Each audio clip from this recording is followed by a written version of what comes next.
Bentar. Baik anak-anak, selamat siang.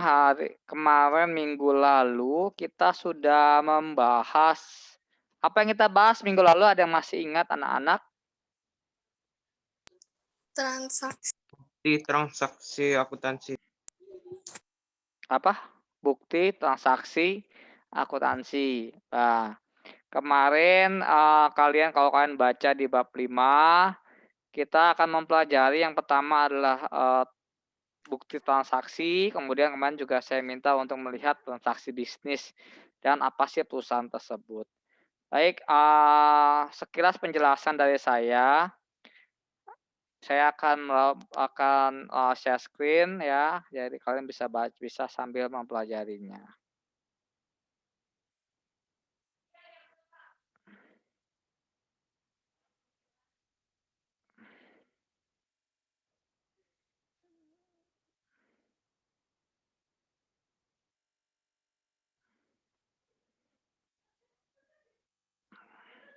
Kelihatan, Nak? Kelihatan, Sir. Baik, Iya, kita akan Kelihatan. mempelajari ini. Ya, yang pertama itu transaksi bisnis. Minggu lalu mungkin saya udah jelaskan atau sedikit ya tentang transaksi bisnis. Ya, transaksi bisnis adalah transaksi yang terjadi yang menyebabkan adanya perubahan pada keuangan kita, pada aset kita, ya, pada hutang kita, pada modal kita dalam sebuah kegiatan bisnis. Contoh, misalnya kita membeli barang, ya, membeli barang tentu saja aset kita akan bertambah, uang kita akan berkurang, modal kita juga akan berkurang. Misal lagi kalau kita membayar listrik, kalau kita membayar listrik tentu saja akan mengakibatkan uang kita berkurang dan beban kita bertambah. Misal lagi kita membeli peralatan kantor dengan hutang, kita bayarnya bulan depan, maka akan mengakibatkan hutang kita bertambah, peralatan kita atau aset kita akan bertambah. Jadi semua transaksi yang kemarin kamu udah laksanakan di jurnal umum itu adalah namanya transaksi bisnis. Ya. Nah, transaksi bisnis harus disebutkan oleh sebuah perusahaan. Apa sebuah perusahaan? Adalah sebuah entitas bisnis yang tujuannya memperoleh laba. Jadi semua perusahaan yang dinamakan dengan perusahaan akan bertujuan memperoleh laba, ya, memperoleh keuntungan. Kalau tidak untung, ketika rugi, maka mungkin dalam waktu beberapa bulan atau beberapa tahun mungkin akan ada keputusan apakah perusahaan itu tetap lanjut atau ditutup. Kalau mengalami kerugian yang sangat banyak dalam waktu yang lama.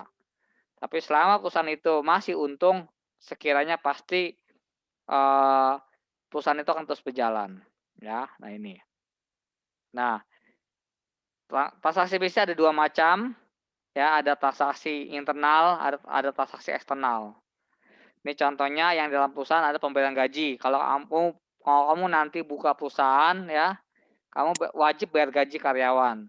Kamu wajib namanya penggunaan gedung, kendaraan pasti ada namanya penyusutan. Nilainya menyusut. Ya, bukan gedungnya menyusut jadi kecil, bukan mobilnya dari gede jadi kecil, bukan, tapi nilainya. Ya, nilainya pasti akan terjadi penyusutan. Karena apa? Karena dipakai terus pasti lama-lama akan rusak. Kalau gedung dipakai lama-lama bakal keropos, catnya luntur, kaca pecah, kemudian pintu rusak, ya. Nah, itu pasti. Seperti perlengkapan misalnya pulpen habis, penghapus habis, kemudian staples rusak, komputer rusak, itu adalah salah satu transaksi yang harus kalian ada terjadi di dalam perusahaan kalian, namanya transaksi internal. Kalau transaksi eksternal berarti dengan orang luar, dengan pihak luar, contohnya dengan distributor, dengan pemerintah, masyarakat, contohnya bayar listrik, air, itu kan dengan pemerintah.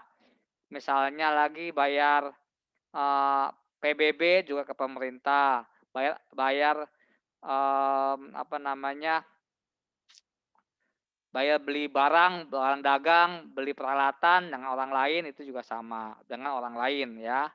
Nah, contoh misal lagi pembelian, apa namanya, tanah, gedung dengan orang lain ya, kalau mau besar itu pasti adalah juga transaksi eksternal. Ya, jadi kalau itu adalah pembelian, kalau dia dengan eksternal itu biasa pembelian, kalau internal itu banyak kan penggunaan, jadi penggunaan. Ya, jadi bisa dibedakan ya antara internal dengan eksternal, bedanya di situ. Nah nah ini pengaruhnya ada di buku kalian juga, kalian bisa lihat di halaman, 71 ya. Nah ini. Ini transaksinya ya, ada modal, apa yang berubah, asetnya bertambah, hutang tidak bertambah, tidak ada pengaruhnya, ekuitas bertambah, modal bertambah. Nah ini. Jadi setiap transaksi bisnis akan mempengaruhi 3 ini, 2 atau 3 ini ya, aset, liabilitas, dan ekuitas. Antara ini semua akan berubah. Jika ada perubahan maka disebut dengan transaksi bisnis, tapi kalau tidak, bukan transaksi bisnis. Ya, tidak, karena tidak ada perubahan gitu.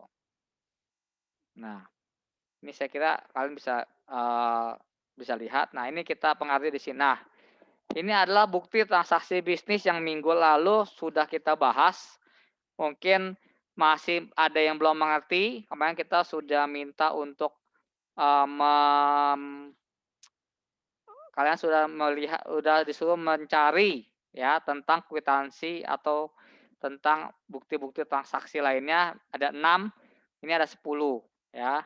Nah ini, kita lihat kwitansi yang pertama adalah bukti pembayaran yang ditandatangani oleh pihak pihak penerima uang. Jadi kwitansi ini adalah bukti bahwa kita udah bayar sesuatu ya. Jadi misalnya saya membeli barang ke Stephen. Nah, maka saya akan memberikan uangnya kepada Stephen. Stephen memberikan saya kwitansi untuk saya pegang. Karena sebagai bukti bahwa saya sudah membayar. Ya, Stephen sebagai penjual menerima uangnya, dari penjual Stephen akan memberikan saya kwitansi. Kalau bayarnya tunai. Ya, jadi ada uang di sana. Ya, kalian sering gunakan itu. Misalnya kalian bayar SPP ke sekolah, ya. Biasanya, ada bentuknya kwitansi kalau diminta. Nah, kalau kita buktinya apa? Ada bukti, bukti di rekening misalnya, ada pengurangan uang di rekening kita, itu dicatat. Nah, dan kalau mau diminta boleh dikasih kwitansi. Atau mau beli barang, misal kamu kalau ke toko beli buku, nah buku biasa kamu akan diberikan kwitansi ya, atau bond misalnya, bukti bahwa kamu udah bayar. Nah, gitu. Kamu dapat barang, nah boleh.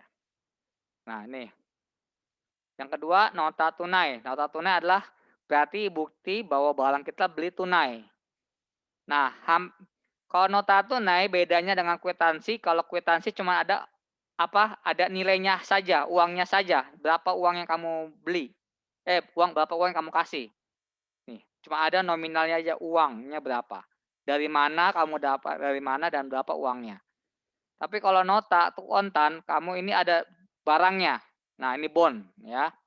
Ada barangnya, kamu beli apa saja, bisa beli pulpen, beli pensil, beli, baju ya. Nah, ini kamu dapat nota tunai. Nah, sebagai bukti, berapa banyak yang kamu beli. Kalau kamu ke Alfamart ya, kamu ke Indomaret atau kamu ke Soba Subur, kamu akan diberikan ini, struk pembelian. Nah, itu struk pembelian itu juga bisa dianggap sebagai nota tunai, ya. Nah, itu, karena kamu belinya secara tunai.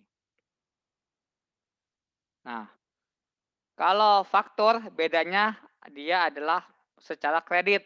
Artinya kamu belum bayar nih, kamu baru ngambil barang, kamu baru mengambil barang saja, ya, baru beli barang, ya, maka si penjual akan memberikan kamu, faktur. Tapi kalau belum belum bayar dan si penjual belum menerima uangnya, ya. Jadi ini adalah faktor. Jadi kalau nanti nota tunai adalah, eee, apa, secara tunai ini salah nih kayaknya nih. Nah, kalau faktur adalah secara kredit, itu bedanya, ya. Sama-sama mempunyai nominalnya, kemudian apa saja yang dibeli. Nah itu. Nah ini nota kredit.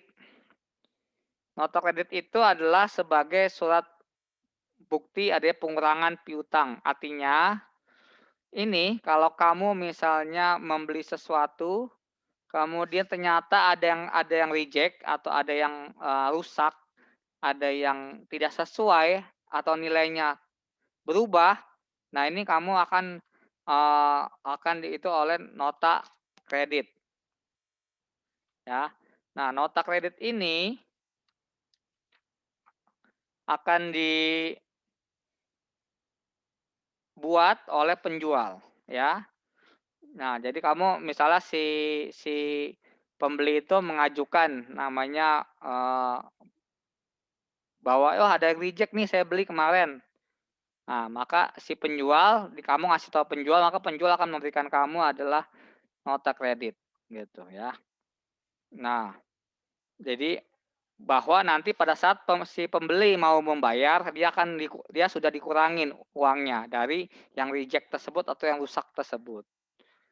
Nah, di sini ada ya, diterima kembali. Nah, jadi kita sebagai pembeli mengembalikan barangnya dan si penjual memberikan ini kepada kita, diterima kembali, kita udah didapat nih, gitu.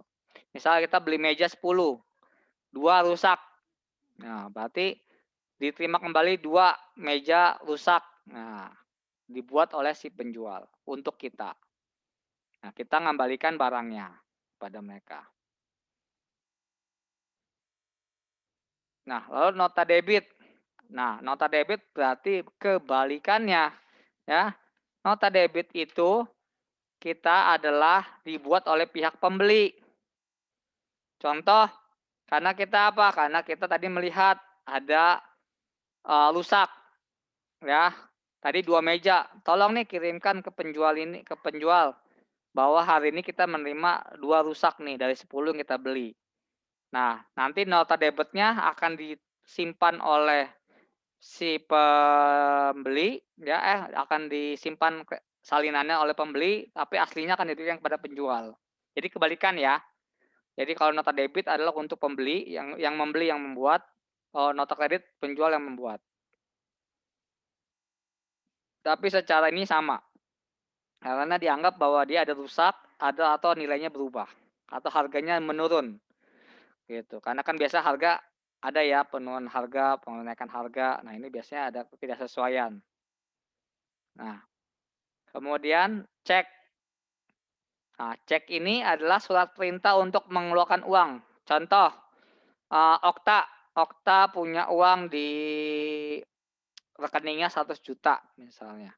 Kemudian si Lisha itu, eee, misalnya menjual sesuatu kepada si Okta. Nah, dapat Okta membayarnya dengan cek. Jadi karena waktu itu Okta tidak punya uang cash, misalnya 50 juta. "Wah, Lisha, saya tidak punya uang cash nih 50 juta, saya kasih kamu cek aja ya, nanti kamu tinggal ke bank bisa dicairkan." Nah, cek ini disebut juga adalah sebagai pembayaran tunai.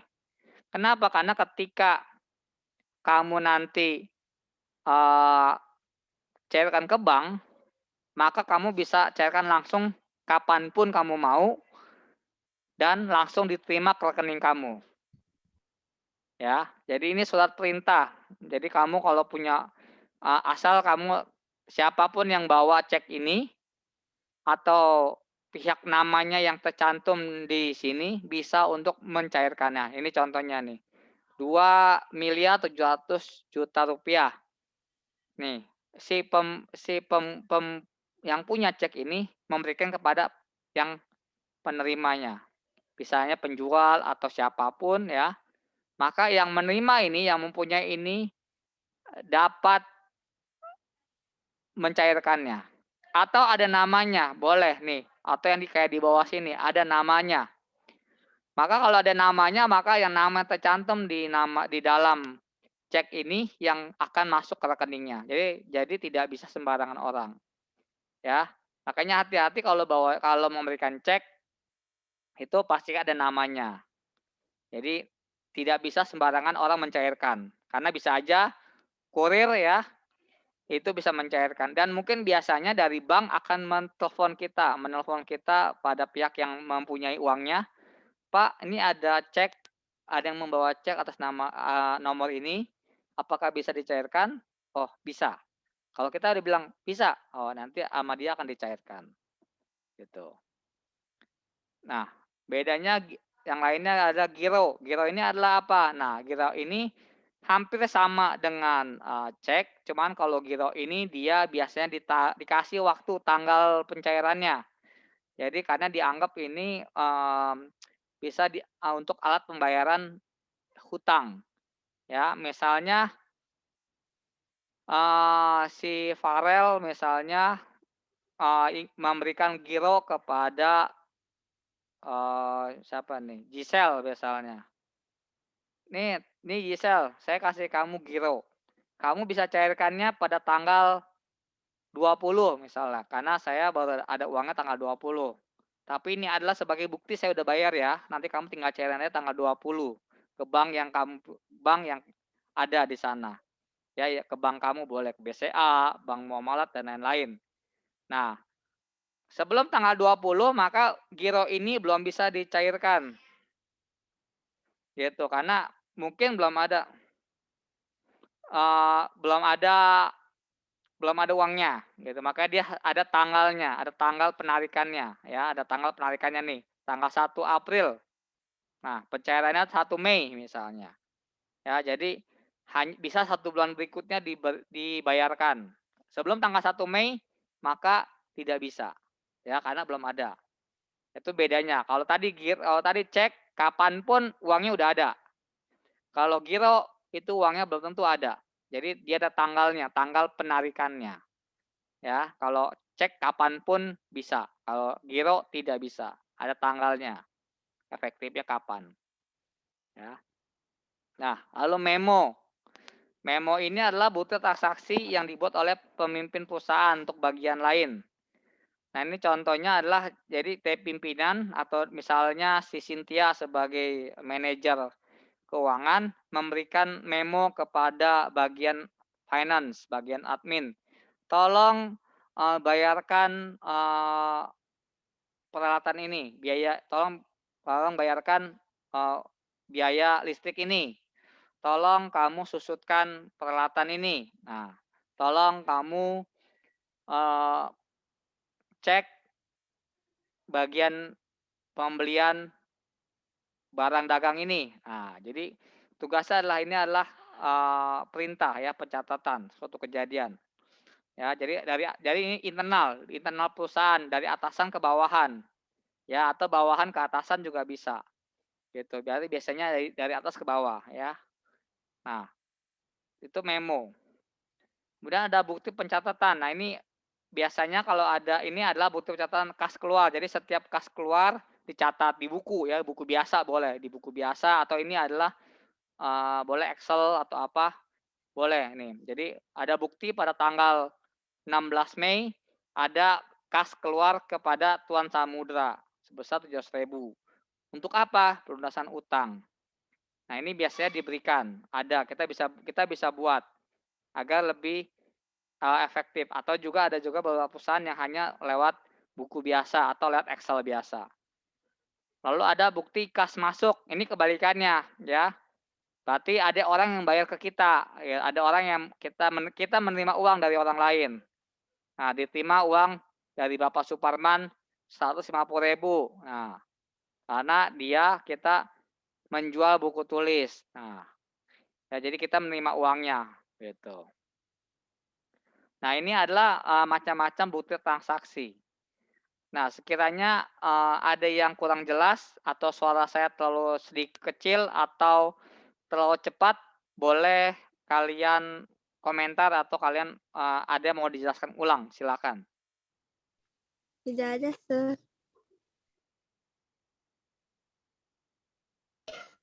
Tidak ada, Sir. Siapa yang Sudah belum paham?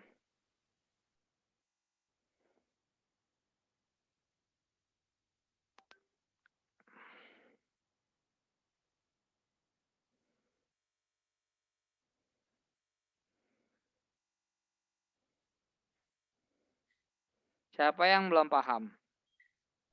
Saya sudah lumayan paham, Sir.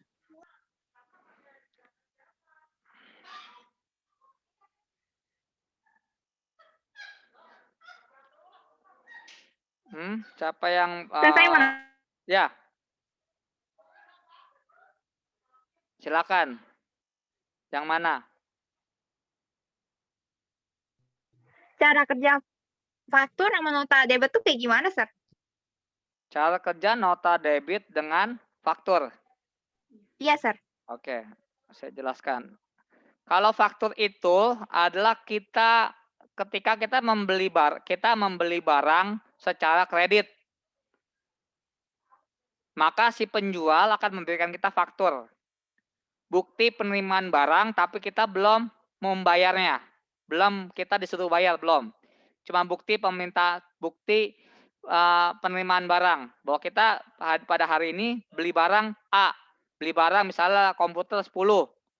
Nah, ada harganya. Komputer 10, harganya berapa? Nominal berapa? Nah, tapi kita belum ada pembayaran pada waktu itu. Gitu. Kita belum bayar. Kita baru menerima. Kita baru beli doang, tapi belum bayar secara cash. Jadi kalau faktur bedanya itu dia adalah untuk pembelian secara kredit. Gitu. Kalau nota debit, ya itu nota debit artinya pada saat kita membeli barang 10 komputer tadi. Ketika kita cek, ya ternyata 2 komputer rusak. Maka kita akan melayangkan atau memberikan nota debit ke penjual tadi. Pak, tadi saya beli komputer 10. Ternyata pada saat saya cek 2 rusak. Nah, maka si pembeli, misalnya kamu Gisel, kamu memberikan nota debit hanya berupa tulisan atau berupa boleh tadi dikirim kembali 2 komputer karena rusak. Gitu. Jadi hanya pemberitahuan bahwa ada kerusakan. Nanti tolong nominal pada saat kamu nanti membayar itu dikurangi uangnya. Gitu. Jadi kamu tidak bayar lagi 10 komputer, Sir. Kalau tapi nota, bayar 8. Oke, Sir. Kalau nota kredit, Sir? Nah, Gimana? kalau nota kredit itu kebalikan dari nota debit. Jadi ketika kamu membeli nota, kalau kamu si penjual nih ya, si penjual tadi kan menjual kepada Gisel, saya jual ke Gisel 10 komputer, ya kan? Kemudian Gisel katanya tadi rusak 2. Nah, Gisel ngasih saya nota debit. Saya akan ngasih ke Gisel nota kredit. Saya sebagai penjual sudah menerima, sudah diterima kembali 2 komputer rusak dari Gisel karena rusak gitu. Nah, saya berikan kepada Gisel tuh. Nah, jadi gitu. Gisel sebagai pembeli ngasih saya nota debit. Saya sebagai penjual ngasih kamu nota kredit. Gitu. Jadi bedanya cuman siapa yang memberikan nih. Kalau bagi kamu kan nota debit karena hutang kamu berkurang. Di saya nota kredit karena piutang saya berkurang. Gitu. Jadi ini bahasa nota kredit ke nota debit ya, Sir ya? Ya? Jadi ini bahasa nota kredit ke nota Iya, debit ya, Sir? betul. Oke, Iya. Sir. Ya, jadi kan pertama nota debit dulu dong, ya, karena nota debit itu kan yang ketika pembeli memeriksa ternyata ada kerusakan, ya kan? Nah, lalu dibalas oleh si penjual, dia memberikan nota kredit karena dia uh, telah menerima barang yang rusak, kemudian diteruskan kepada pembeli, kasih pembeli, gitu, bahwa oh ya saya udah terima nih, komputer 2 rusak. Nah, ini saya kasih kamu nota kredit gitu. Jadi pada saat nanti kamu bayar, kamu bayarnya udah tinggal 8. Saya juga tinggal menerima uangnya ya 8 komputer. Gitu, misalnya. Ada lagi?